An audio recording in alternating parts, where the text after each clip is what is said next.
May paramdam na si dating Congressman Saldico.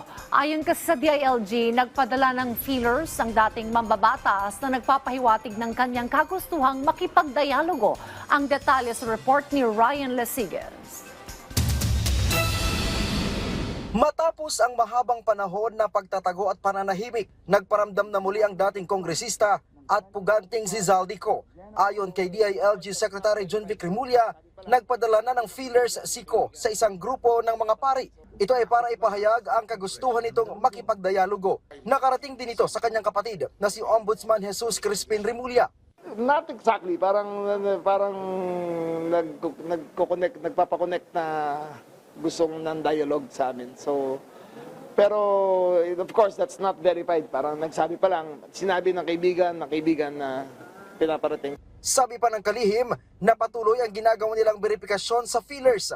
Siyempre, we take them seriously. Yung gusto makapag-dialogue, kakausapin namin yan. Pero kung bribe, wag na. wag na kami kausapin.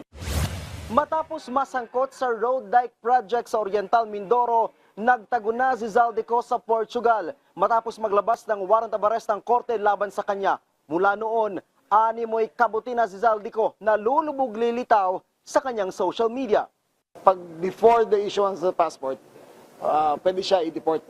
Kung nasa kanya na yung passport, then he committed the crime, then he has to be tried there. Sa ngayon ay gumagawa na ng ibang paraan ang pamahalaan para mapauwi sa bansa si Ko, lalo't walang extradition treaty sa pagitan ng Portugal at Pilipinas.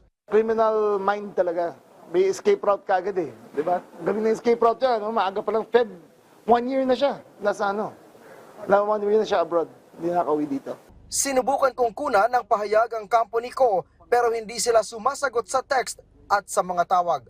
Ryan Lesigues para sa Pambansang TV sa Bagong Pilipinas.